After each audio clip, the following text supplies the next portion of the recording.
जी जनाब, welcome back to the channel. We hope आप सब ठीक ठाक होंगे, मज़े में होंगे। आज इस वीडियो पे हम रिएक्ट करने जा रहे हैं। उसका टाइटल है जी the day Raj Kapoor band Mohammed Rafi from singing.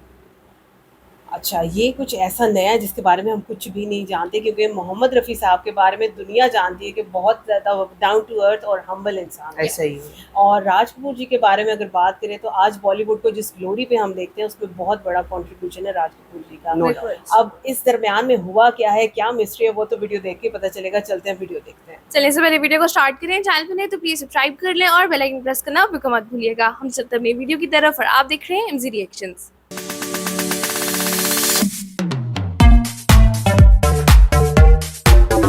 चलो जी, वीडियो को स्टार्ट करते हैं। 3, 2, 1 एंड गो। यूरोप के एक आलीशान होटल के एक बंद कमरे में शराब और शबाब की महफिल लगी थी। उस कमरे में बॉलीवुड के सबसे ताकतवर इंसान की महफिल सजी थी और कुछ ही देर बाद उस कमरे में मोहम्मद रफ़ी साहब दाखिल होते हैं, जिनकी सादगी और उस महफिल के नशे का कोई मेल नहीं था। बॉलीवुड के सबसे बड़े शोमैन राज कपूर रफ़ी साहब को गाना गाने का हुक्म देते हैं, लेकिन रफ़ी साहब साफ इनकार कर देते हैं।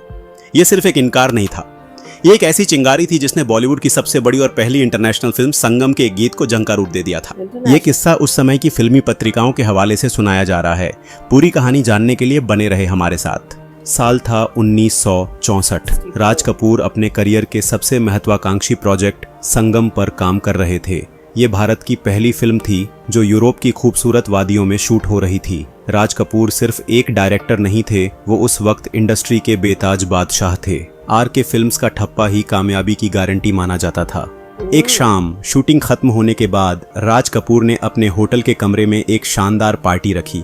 शराब का दौर चल रहा था, विदेशी गानों की धुनें बज रही थीं और उस दौर की मीडिया की माने तो इस महफिल में राज कपूर और वैजंती माला के रोमांस की खबरें भी एक मीठी खुशबू की तरह तैर रही थीं।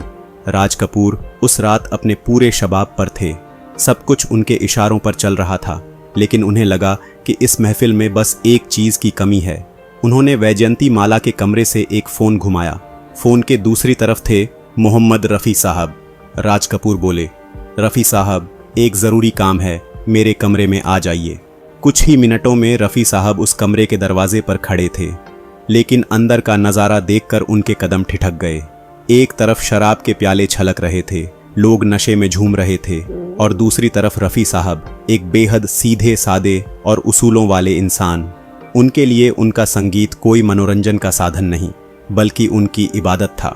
राज कपूर ने रफ़ी साहब को देखकर मुस्कुराते हुए कहा, रफ़ी साहब, आप इस महफिल को और रंगीन बना सकते हैं, बस अपनी सुरीली आवाज़ से कुछ गा दीजिए। राज कपूर जी को लगा कि वो बॉस हैं और उनके एक इशारे पर कोई भी गा देगा, लेकिन रफ़ी साहब के चेहरे पर एक अजीब सी खामोशी छा गई। उन्होंने उस बेतरतीब महफिल को देखा। उन्हें लगा कि ऐसी जगह पर गाना अपनी कला का अपमान है। उनकी आवाज़ कोई ऐसी चीज़ नहीं थी जिसे नशे की हालत में महफिल का रंग जमाने के लिए इस्तेमाल किया जाए। उन्होंने बेहद नरमी लेकिन पूरी दृढ़ता के साथ कहा, राज साहब, मैं यहाँ नहीं गा सकता।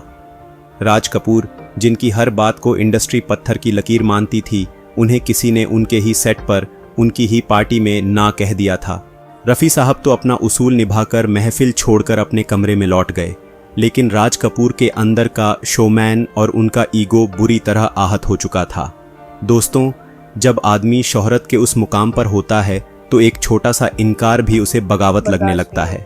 उसी रात राज कपूर साहब ने एक फैसला लिया, एक ऐसा फैसला जिसने पूरे क्रू में हड़कंप मचा दिया। उन्होंने कहा, संगम का कोई भी गाना मोहम्मद रफ़ी नहीं गाएंगे। राज कपूर और रफ़ी साहब की वैसे भी बहुत ज़्यादा ट्यूनिंग नहीं थी। राज कपूर की पर्दे पर आवाज़ हमेशा मुकेश ही रहे थे, लेकिन संगम हिंदी सिनेमा की सबसे लंबी फिल्म थी जिसमें 2 इंटरवल थे, इसलिए गानों में वैरायटी चाहिए थी। संगीतकार शंकर जयकिशन और गीतकार हसरत जयपुरी ने एक गाना ऐसा बनाया था जो सिर्फ और सिर्फ रफ़ी साहब के लिए ही डिज़ाइन किया गया था। लेकिन राज कपूर के इस फरमान के बाद तय हुआ कि अब वो गाना भी मुकेश या महेंद्र कपूर से ही गवाया जाएगा। ऐसा लगा जैसे रफ़ी साहब की आवाज़ को फिल्म से हमेशा के लिए हटा दिया जाएगा, लेकिन कहानी में सबसे बड़ा मोड़ आना अभी बाकी था। जब ये बात फिल्म के दूसरे हीरो यानी राजेंद्र कुमार तक पहुंची तो पूरा माहौल ही बदल गया। राजेंद्र कुमार उस समय के सबसे बड़े स्टार्स में से एक थे और उनकी इस कामयाबी की एक बहुत बड़ी वजह थी मोहम्मद रफ़ी साहब की आवाज़। रफ़ी साहब उनके लिए सिर्फ एक प्लेबैक सिंगर नहीं बल्कि उनकी ऑन स्क्रीन आवाज़ थे।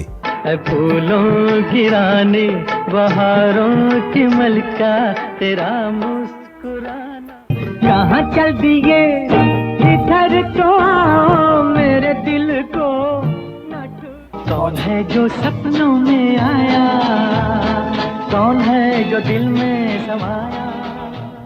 जब उन्हें पता चला कि संगम में उनका गाना रफ़ी साहब के बजाय किसी और से गवाया जाएगा तो वो सीधा संगीतकार शंकर जयकिशन के पास पहुंचे और एक ऐसा अल्टीमेटम दे दिया जिसने राज कपूर की नींव हिला दी।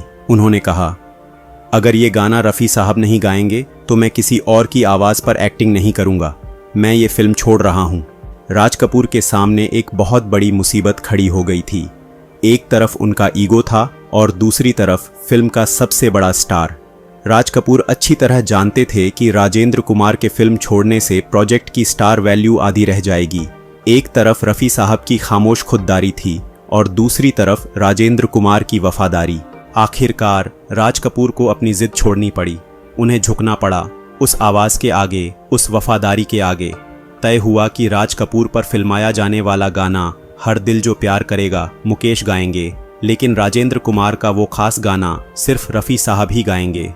और फिर यूरोप की वादियों से दूर दिल्ली के एक पार्क में उस गाने को फिल्माया गया। जब रफ़ी साहब की मखमली आवाज़ स्टूडियो के माइक्रोफोन से गुजरी तो जैसे सारी दूरियां, सारा ईगो और सारी कड़वाहटें संगीत की उस चाशनी में घुल गईं। वो गाना था, ये मेरा प्रेम पत्र पढ़कर के तुम नाराज ना होना। ये मेरा प्रेम पत्र पढ़कर के तुम नाराज ना होना। ये गाना 1964 की बिना का गीतमाला में दूसरे नंबर पर रहा और राजेंद्र कुमार की रोमांटिक छवि को हमेशा के लिए अमर कर गया। संगम उस साल की सबसे बड़ी ब्लॉकबस्टर बनी।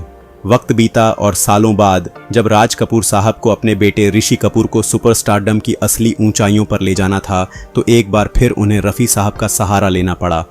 पर्दा है पर्दा से लेकर दर्द ए दिल तक रफ़ी साहब फिर लौट कर आए। पर्दा है पर्दा है पर्दा है पर्दा शिरडी वाले साईं बाबा दर्द दिल दर्द जिगर दिल में जगा।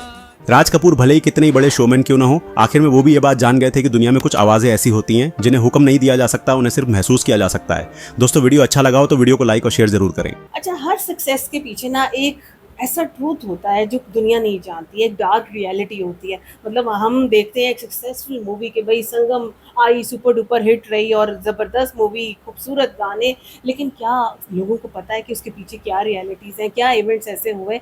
और आज की इस वीडियो में हम ये चीज़ देखते हैं कि और एक बार हमें फिर से यकीन आता है कि भाई इंसान इस तरह का है कि अगर उसके पास पावर है तो वो अपने आप को पता नहीं क्या चीज़ समझता है। उसको ऐसे लगता है पावर के नशे में आके कि भाई जो मैं बोलूँगा वो उसी तरह से हो जाएगा। और हम यहाँ पे ये चीज़ देख रहे हैं कि भाई बड़ा पोलाइटली मोहम्मद रफ़ी साहब ने उनको रिफ्यूज़ किया और इसके अलावा कुछ भी नहीं बोला।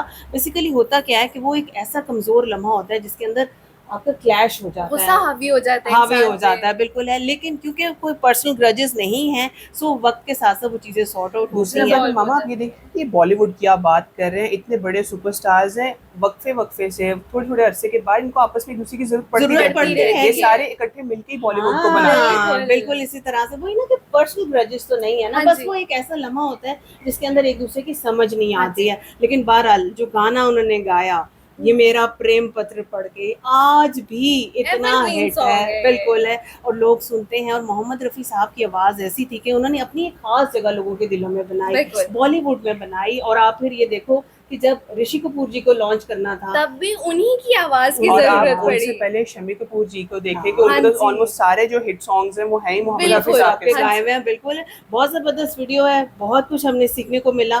बाकी आप बताएं वीडियो कैसी लगी, आपका क्या ख्याल है इस बारे में, हमें ज़रूर बताइएगा। अगर अच्छी लगी हो तो वीडियो को लाइक और चैनल को सब्सक्राइब करना बिल्कुल मत भूलिएगा। मिलते हैं आपसे अगली वीडियो में, अपना बहुत ख्याल रखिएगा।